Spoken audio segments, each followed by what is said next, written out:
Also, this is like slightly a debut because this was seen on Instagram, but I shaved my head Oh, it looks in the really middle of. good. I I'm really happy with it. I'm gonna keep it. I think this is the new look. I've got a big The new old beard eye. now. I love it. Like quarantine Same. has made me a caveman or Mr. Clean, young Mr. Clean. That's what I'm going for. Hipster clean. Hipster clean, hipster His clean. like 20-year-old kid. Oh God. Welcome to the channel. Welcome to the channel. Welcome to the channel. Would you like and subscribe? Hello, fellow humans. My name is Alex Sage Oyen. I'm here with Adam Gwon, who is an incredible award-winning writer of the amazing Ordinary Days and Scotland, PA, and many other musicals that we're going to get into. But primarily, he's one of my favorite people because he's one of the kindest humans that I've ever met in my entire life. So without further ado, hello, Adam. How are you doing? Welcome to the channel. Hello, thank you. That was such a nice intro. Oh, it's the truth. And I'm going to say lots of mean things about other people. So Okay.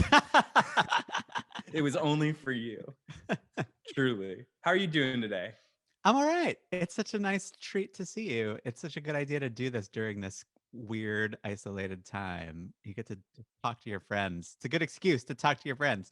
It is. It is. All right. So I want to talk. I want to do a couple of different rando questions, and then I'll get more specific as we go on. I'm super familiar with your career, obviously, because I've been a huge fan of yours. I have some weird, just kind of crafty, random questions that I think would be valuable for people to know. First question. What is your typical process in terms of the actual nitty gritty of the songwriting? Do you write lyrics first? Do you write melodies first? Are you a song idea person and then you scratch things out simultaneously? And also, I'd be super interested in is it usually an easy process? Is it usually an arduous process? I'd just be super interested to hear you talk on that. Yeah, I definitely think I am a song idea person to start with. I think about songs for a long time before I actually sit down and write them. So part of that is coming up with the title or the hook. Um, a lot of it for me has to do with organization, like how am I going to organize this moment or this character or this idea that I have in my head into the shape of a song. I find that once I have a hook where I know the song is going to end, Mm-hmm. and at least some like one couplet or one strand of melody so that I'm not sitting down at the piano like completely from nothing, which is a very scary feeling. Um, um, I feel like those are probably my three magic ingredients: hook, where the song winds up, and some snippet of lyric or melody. Um, And I'm only curious because I know you've collaborated with a lot of different collaborators and Yeah. also in different capacities, because I know that you've worked as I think you've worked on just music, just lyrics, and I don't know if you've worked on just books, but I know you've done book music and lyrics. I know you are the multi hyphenate of the generation. Um, uh, but do you, when you're collaborating with people, say with like a book writer or something, on something like Scotland, PA, which it truly was like one of my favorite theatrical going experiences. I think I wrote you an email about how much I loved it afterwards. It was very sweet. You did. Thank you. So okay, so when you're collaborating with someone though, in terms of is that something like Scotland, PA? Did you I know that was based on a film, but when you're working with a collaborator, what do you need from them in order to kind of get into the song? Yeah. I mean, I love getting as much raw material from a book writer collaborator as possible. A lot of times it's, if the song moment is like a pretty self-contained solo song for a character, um, in Scotland, PA, for example, Michael might write a monologue, just kind of stream of consciousness for that character. So sometimes songs emerge that way. Um, Other times, a book writer will just write a scene sort of, and we don't quite know where the song is. And so sometimes I might eat the whole scene and transform it into a song. Sometimes I might respond to a single word or a single phrase in that scene and spin that into a song somehow. So it happens all different ways, but I love having those bits of raw material from the book writer because it helps me feel like we're building the same thing. I'm sort of pulling from the voice of the play, which is the voice of the playwright, Yeah. and making songs out of that raw material. That's amazing. And that's so cool. I love that also in that collaboration that it's two songwriters who also write book working on, I think that's really cool is how songwriters collaborate together on non-song specific things too sometimes. Yeah. Okay. All right. Let's go to some other crafty questions. What was your first ever favorite song? My Like first when you were a ever kid, favorite what was your song. first ever favorite song? If you can remember. I can remember. It Yes. was Sweet Dreams by the Eurythmics. Yes, that's This an was amazing song. It's an amazing song, and I remember so clearly like being driven to preschool. Uh-huh. And the song would come on the radio, and if it was playing when we got to the preschool, I wouldn't get out of the car until it was done. So like there were many days like sitting in the parking lot of the preschool, just waiting for Sweet Dreams to finish on the radio before I would like go in to my day at preschool. I am so obsessed with you, Adam Gwon. What's your favorite song now? Like what would you say like you listen to most right now? Oh gosh. And it doesn't even have to be a song. It could be an artist or even a vibe. Like what are you most into right now? Yeah. I mean, there's one very specific song that I've been listening to over and over again because it makes me so happy. Okay. Now I And need that song. Do you know Jacob Collier, the kind of like Yeah. internet Yeah. guru, The jazz, he's got so much incredible like jazz. wonderkins. Yeah. He released a new album this year, and there's one song on it called All I Need that is such a bop. And it does this, he's like this, for people who don't know Jacob Collier, he is like this crazy kind of music theory genius.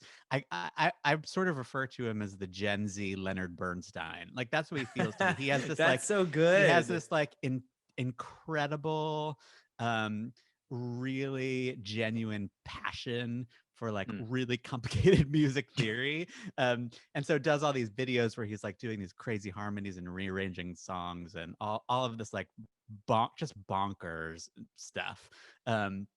And so, and he also has perfect pitch to the microtone. So he can like hum a note. Have you seen these videos of his? He'll like, I think I have. He'll be like, and this is an A at 440 hertz, but this is an A at 432 hertz. Like it's crazy. I feel like that's more of a curse than a blessing Yeah. at a certain point, right? But Like, that must hurt. The big payoff of it for me is that in the song All I Need, there's a modulation in the second chorus that modulates somehow to like B half sharp or something. Oh, Like no. it Whoa. modulates into a key that like doesn't exist on the piano. It's between keys. And I swear to God, he did that. Of course he did. But it's like it's like the cells in your body like reconfigure into like pure joy because well, that's why he did that. Yeah, it's like I've never heard this before. So I listen to that song a lot because it makes me happy on a cellular level. I love that. I am obsessed with that. Okay, I have a question. When did you I have a lot of questions. When did you write your first song? Oh, I remember. I feel like I have two answers to the question because I remember when I wrote my first like theater song, and that was the summer after my freshman year of college. I went up to the Hangar Theater in Ithaca to do summer stock, and they were putting together a cabaret and asking people if they wanted to like do stuff in the cabaret. And a friend of mine who I was there with, we decided that we would write a song for the cabaret. And so we wrote this song that was kind of a double act where I think it was called Closet Case. Ooh. And but it was about this woman. The first part of it was my friend. I played the piano and she sang about like picking out clothes to go on a date. And then we did this like moment where like as the chords were playing, we switched places, and so she started playing the piano, and then I sang about like the other person in the date getting ready. So it was this like double act that we had created. Well, the other song I'm thinking of is, I remember, when I was a kid, I took classical piano lessons. Like that was my What age did background. you start at? I started when I was 8. Oh wow. So I was playing classical piano, and I remember at some point as a child, I wrote some like sonatina. It was like the Raindrop Sonatina, and I wrote it in Oh. my little like music writing notebook. Um, Hmm. so that I want definitely to hear that so badly, Adam. yeah, You that don't I even truly know. have no memory. Okay, so when you come at songwriting, have you always been thoughtful of sheet music? Have you always been thoughtful of how it looks on a page? Or do you, when you come at songwriting, do you not think of that at all? Is that kind of the last step for you? That's one of my favorite parts of collaborating with music directors on new pieces, is that I get it down on paper in a way that I think makes sense to me, and that I think answers questions that I would have if I was looking at it for the first time.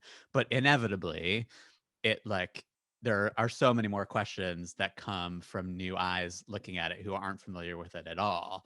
And so I feel like over the years, I keep getting better and better at putting my ideas down on paper, because I've had really wonderful music directors teach me what they need to play and interpret a song in the way that I want it to be played and interpreted. Incredible. I remember you once told me a story about when you were writing the song Running and how you kind of discovered that it was in five. Yes. Yeah. I mean, that's the funny thing, talking about those crazy music theory brains like Jacob Collier. I I just do not have that kind of brain, and the where all of that stuff comes into play in my process really is figuring out how to translate what my impulse, what my gut is telling me to do, how to translate that onto the page. So a song like Running was something that I just wrote, and the meter of it came very organically. And it actually wasn't until I sat down to put it on paper where I was like, oh shit, this is in 5/4. Okay. We're in 5/4. It's not like I sat down to say, I'm going to write a song in Write it. 5/4 today. Yeah. It wasn't And heady. yeah, and occasionally I'll give myself little challenges like that, but most of the time, um, the theory comes into play in my process sort of after the fact, Organically. like trying to Yeah. figure out, trying to cement what I've done It's organically. it's more it's more unearthing a mystery of what you've already created than it is. It's Yes. more understanding the organic thing that you have communicated. Yeah. Um, I'd love to. It's kind of going back to a little bit of what you were talking about, but so collaboration, especially in the theater, is like one of the most important parts of what I think we do. What is? I would be curious. Has there been a collaboration that has surprised you while working in the theater? I had a really fun and unexpected collaboration with Anna Luisos, who is the set designer for Scotland, PA. And there were lots of moments that really wound up being a collaboration between the score and the set, as you can probably imagine having seen the production. And I remember there was one, it was surprising because, like you said, it's not a typical collaboration that you imagine coming into a project like, oh, I'm going to have this real hands-on collaboration with the set designer on this production. But there was a very specific moment in the pre-production for Scotland's where Anna kind of insisted in a good way, that like to have like a meeting with Michael and I to show us the model that she had made and what she was trying to figure out to get the set to do, and what we were giving her in the score to allow for those moments, and how we could sort of help one another make those magic things happen. um, so that was just a really cool, unexpected glimpse into the set design process. And it's one of those things when you're premiering a show that has never had a production before, you forget that it is kind of this blank canvas for all of the designers, and that there is this flexibility to, you know, create space for a magical set thing to happen. And when when shows get licensed and are being put out into the world, all of those choices that have been made in the score were built around that first production, both in terms of like the casting and the range of the actors, but also like the scene transitions and how the beats of the music are working with scene changes, for example. There were a lot of costume change moments that we had to figure out in Scotland, PA. So yeah, that was sort of fun Lots and of blood surprising. moments too. Lots, That you had yes, to figure out. yeah. Gosh, oh my gosh. Adam, what's your favorite film? I love the film of West Side Story. Oh yes. I've always loved the original Willy Wonka and the Chocolate Oh, Factory I movie. love that film. I feel like that was like a seminal yeah. childhood film that I still love as an adult.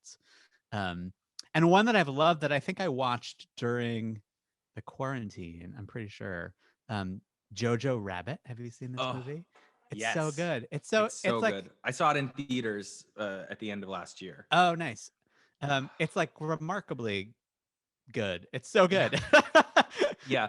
It's really wonderful. And I mean, Taika Waititi's all of his films, his entire filmography is filled with wonder and darkness and joy and beauty. I have another weird kind of question that might lead us into the next section, I think. All right.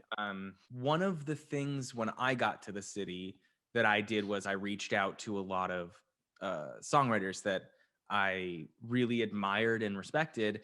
And I was wondering how you kind of went about fostering relationships with your mentors. Yeah, no, it's a great question. I remember so clearly being like very new to New York and like wanting to be a writer and knowing that having a mentor was a thing, but not knowing how one got a mentor. Like I remember actually having like life planning meetings with friends of mine being like, I should get a mentor. How do you do that? Like, how do people, what is that? And so my first real mentor was the playwright Julia Jordan.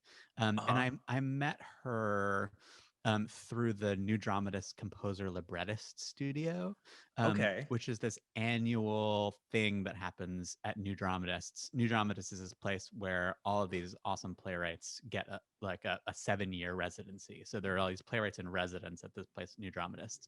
And once a year, they do this 2-week workshop where they bring in 5 composers from various genres of music, theater being one of them. And those 5 composers collaborate with 5 of the resident playwrights at New Dramatists over the course of 2 weeks. So you basically sort of rotate around and write something with each of the playwrights, starting with like just a little song, and then by the last one, you're writing like a 10-minute musical with the playwrights. And so Julia was someone that I was paired with. She was the first partnership that I had in that rotation of the Composer Libretto Studio. And I was super young, and she just kind of took me under her wing. She literally was like, "Hey kids, stick with me." And we collaborated together as well. Like I've written a bunch of shows with her, and she's that's amazing. She's just sort of like my I don't know if she appreciates this, but I sort of think of her as like a drag mother. Like she sort of like took me under her wing and was like, "You're now part of the House of Jordan, and I'm gonna like show you how to make your way in the world." So she was sort of the first like mentor figure that I had. And then really like the other mentors that I have had, which I would include Lynn Ahrens and Stephen Flaherty and Craig Cornelia. I met them all through the Dramatist Guild Fellowship Program, which when I did it was run by Lynn and Steve. Now I think it's Larry O'Keefe and Michael Corey. Yes. Oh my God, I love their work so much. Yeah. Oh my gosh. Yeah. They do it every year, and when I did it, I think it's changed a little bit since when I did it. But when I did it, it was 5 musical theater writers and 5 playwrights. And so you basically just meet, I think, every other week, and share work. And it's that I wrote Ordinary Days during that fellowship because I just brought in a new song every session. Oh my And gosh. by I the didn't end of it realize that had that was the process for Ordinary Days. yeah. So I had the first Wow. draft of it like by the end of that fellowship year. Um but yeah, so I guess I met my mentors through these kind of workshoppy creative development opportunities. I was very um, hungry and eagle-eyed for those kind of opportunities, and I would literally every time I went to see a show, a straight play, a musical, any kind of show, I would take the playbill home and like comb through the bios of the people, and if there was something that they had done that was listed in their bio that I had never heard of, I would look it up. And that's how I discovered a lot of these opportunities. Like, just I had seen that other people had listed them as stuff they had done in their bio, and I was like, I want to do that. And so sort of found out That's what it brilliant. was, and that's how I Reverse discovered it. engineer it. Yeah. Yeah, totally. Yeah, that's amazing. And at the same time, mentorship is an incredible helpful thing, but it's not the end all and the be all. And you don't need a mentor to be able to make the most glorious music in the world, but so kids, don't worry. That's all I'm saying. It's true. Um, okay, let's I want to talk more about like specific songs and stuff. So, I was talking to John Bacchino last night. Oh, He was talking to me about a song that you had written while you were there. And it was a song that I had heard because I'm a weirdo and I 100% like when I was a kid was like on your website, your old like HTML website that had like demos on it that I could click on and listen to. And it was a song called Lost Buildings. yeah. How was that? I mean, that's a very emotional and specific song about a very specific thing that I will let you elaborate on because you wrote the song. But how did that song come about? That song was an assignment for that workshop, actually. So the workshop was the Johnny Mercer Songwriters Workshop, which still exists to this day. You can apply for it. I had John Bacchino, David Zippel, and Amanda Oh, McBroom oh, were the three. Um, they're not bad. They're okay. yeah, not too shabby, not too shabby. And I don't know if they still do this, but we had an assignment because the whole the whole program is in celebration of the legacy of Johnny Mercer and his contributions to the Great American Songbook. And so we had to write, they told us to write a contemporary Americana song, whatever that meant to us, however we wanted to define it. But they wanted us to write a contemporary Americana song and bring it to the festival. And so Lost Buildings was the song that I wrote to fulfill that assignment of being a contemporary Americana song. So it feels it feels much more kind of art songy to me because it's not necessarily like being sung by a character or anything. No, Um, but there is a definitive voice at the same time, yeah, it right? definitely has like a point of view, and it actually led to me writing Ordinary Days, frankly, because Really? Is that the germ of the idea for I'll Be Here? yeah, well, not necessarily the germ of the Not the idea, but it song. led to so the song is called Lost Buildings, and it was just inspired um by the way the skyline changed in New York after 9/11. Because that all happened. I graduated from college in 2001 and like lived in downtown New York. And so one of my first experiences as an adult in the world was September 11th. And I like lived through it in a very intense way and never really, this song Lost Buildings was my first kind of like dipping my toe into processing the experience in some way through writing.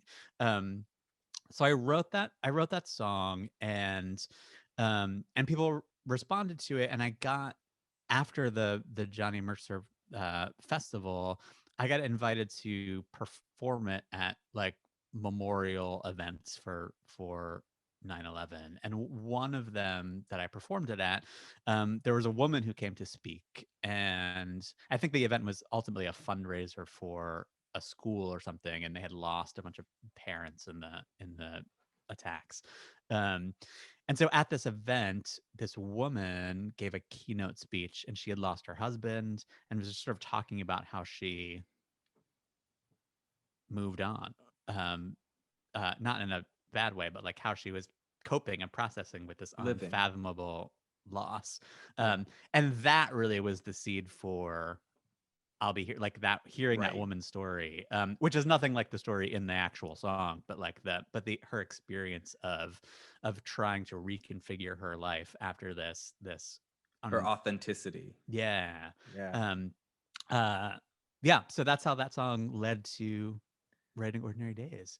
Let's talk a little bit about Ordinary Days, because I think so. Obviously, my first introduction to your work was through Cutting Edge Composers, Laura Pietrapinto's incredible series, and a lot of those songs were from Ordinary Days. So I feel like a lot of my introduction to you was through the musical. It's a Sure. sung-through musical, right? It is indeed. I think it's interesting that you said that you wrote it kind of maybe month by month, or as that is, because it's in a beautiful way. It's like a tapestry where each piece amounts to the whole thing. Was that something you were going for with that show, or was that kind of like you sat back one day and you went, wait, this is sung through, like, did you ever attempt a book for it? I didn't. It actually started. At first, I thought I might just write a song cycle. Like that was a very hip thing for people in my generation to be doing Bruh. around that time. It was like that, Bruh, it still is, man. it was the yes, So hip. yeah. So I started in this fellowship. I just started writing songs that were not connected at all in my head. And as once I had about 3 or 4 of them, I very quickly kind of got bored with the idea of just writing like a song cycle, and was like, oh, I should figure out a way to fashion these into a narrative that takes place over the course of an evening. But I knew, because I was in this fellowship without a collaborator, I knew that I wanted to build something that I felt like I could do as a songwriter, Be the sole architect. yeah. Yeah.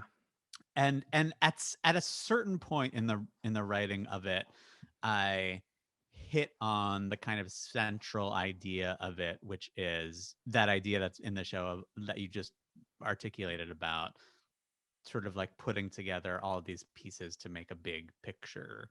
And I thought, oh, wouldn't it be neat? That's sort of mirroring the way that the show is being built. And so I think I'm going to like lean into that, and hopefully give the audience the experience of piecing together these individual moments into a bigger picture.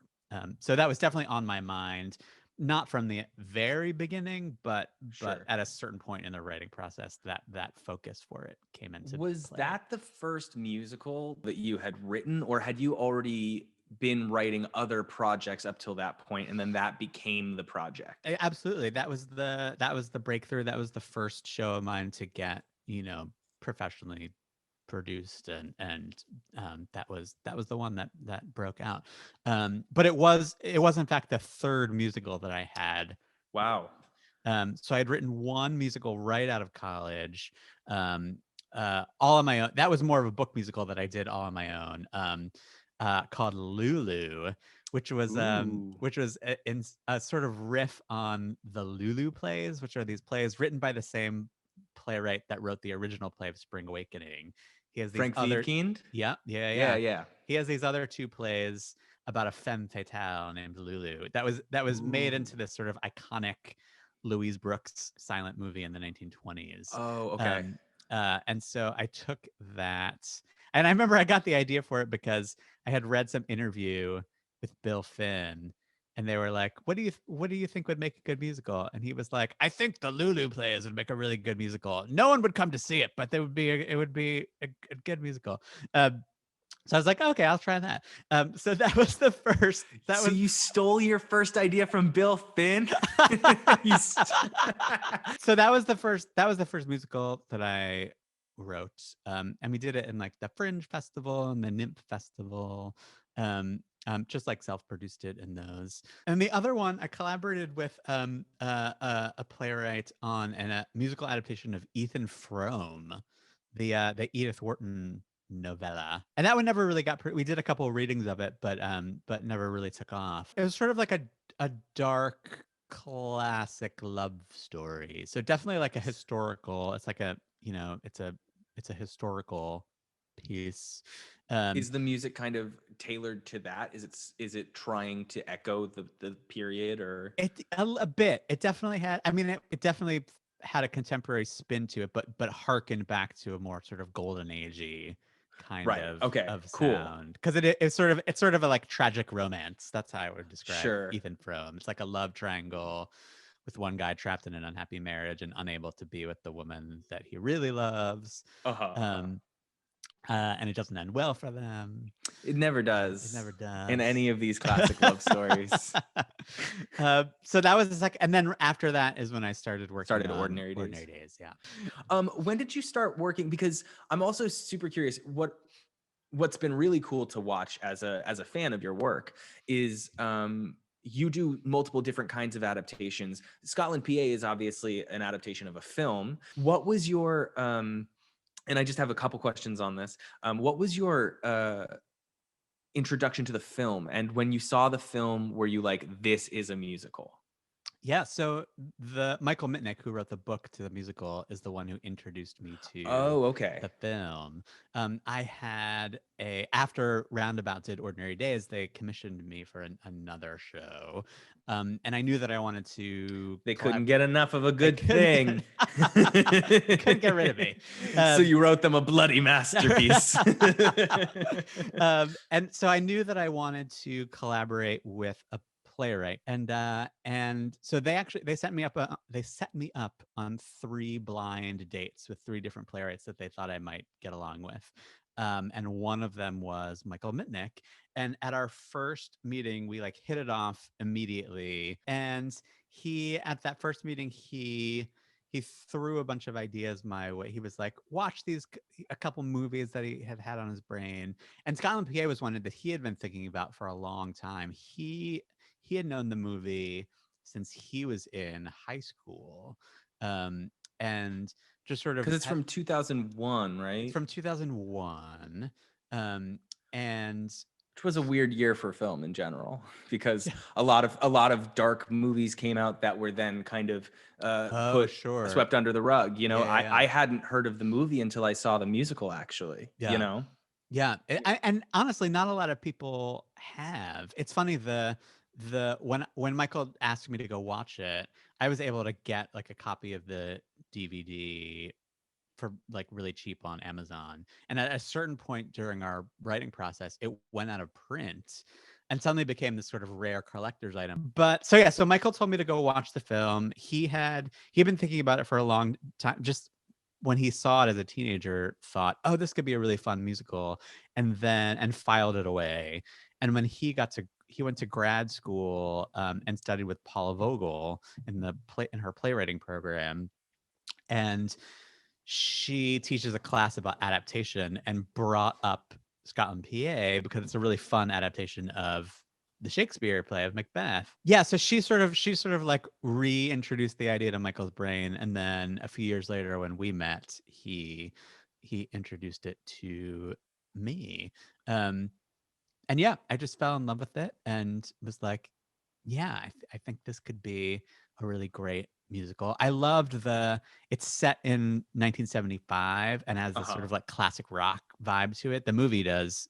The musical does too. I mean, that was one of the things that like I didn't know. So yeah, I had no idea when it was set, where it was set. I mean, I guess Scotland, PA gave me a little bit of the setting, but and when it opened with Adam, I'm gonna call you out here. When it opened with 3 representations of me on a stage, singing, Stoner witches. Yeah, stoner witches.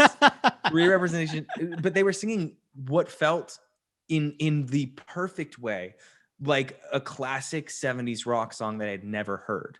Nice. So a lot of crazy, and by crazy I mean amazing, but crazy story beats happen in both McBee and in Scotland, PA.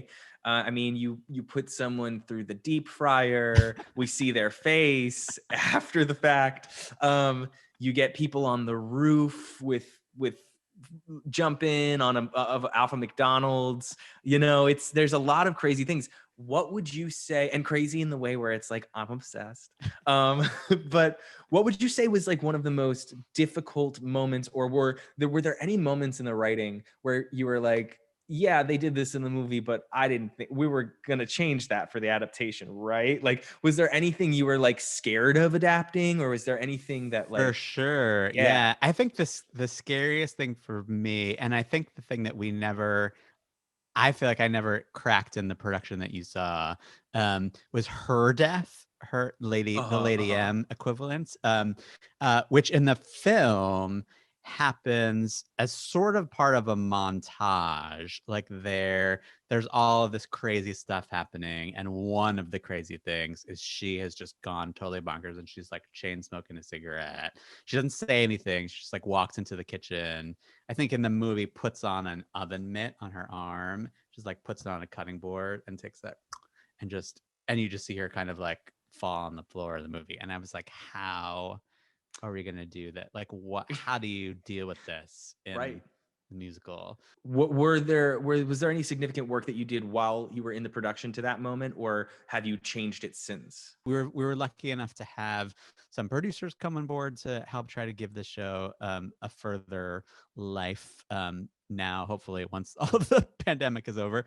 But we did one of like a Zoom workshop of a new draft of the script, and I did write a new song for her in that. Oh wow, okay. Moment. Are you excited about that new song? Is that I mean, I am. actually, It's a little. The thing I think that bugged me about the song that we had and that I couldn't figure out in the moment was she was just crazy. Like she just went crazy, and it felt like I wanted to. I don't know. Just like it was a lot to sustain for a whole song, just her being crazy, leading to this crazy thing. And so our new approach to it try to make a little bit more sense of it for her, like you understand hopefully a little bit more about why she does it, as opposed to it's like, oh, she just went crazy with guilt and like is being crazy. So we'll see. Okay, last pair of questions. I keep All saying right. last question, but it's the last pair of questions. What's your favorite lyric that you didn't write? And what's your favorite lyric that you did? I would immediately go for something in Sunday in the Park with George, because I feel like that show is one of those shows. I feel like if I had written Sunday in the Park with George, I would be the wisest person. I would just to know the things that are like written in Sunday in the Park with George. How great would that be? What's your favorite lyric that you've written though? My favorite lyric that I've written. I mean, I think my favorite lyric that I've written is in Beautiful, which is the last song of Ordinary Days, where Warren says, for beautiful to happen, the beautiful has got to be seen. Which I think it's my favorite because of the way that I wrote it, which was I was at my day job at the time, and one of my roles in the day job was to take the minutes at the board meetings of the organization. And so I was in this board meeting, like writing down notes to write so I could type them out as the minutes afterwards. And all of a sudden some of the lyrics from Beautiful just like came to me, like the whole sort of like end exchange. One part of it being that line, for beautiful to happen, the beautiful's got to be seen. So I remember writing it like in the notepad that I was taking the minutes on. I like wrote like a verse of this beautiful song, just wrote it. And was so pleased. I was like, oh, I like these lyrics. Like I'm happy like that this idea came to me. And then I was back at my job, like trying to type up the minutes for the meeting, and there was a whole section where I didn't know what anyone had said because I was writing the lyrics to You Beautiful. just had the lyrics to the tune. So that it's my favorite lyric, part because I like the lyric and I'm proud of it, and also because I think it's funny how I came up with it. Thank you so much for being on this the channel. Thank you so much. Thank you to Adam Gwon so much for being a guest today on this, and Yeah, that's it. Thank you, everybody. Thanks for watching. 'Cause I'll be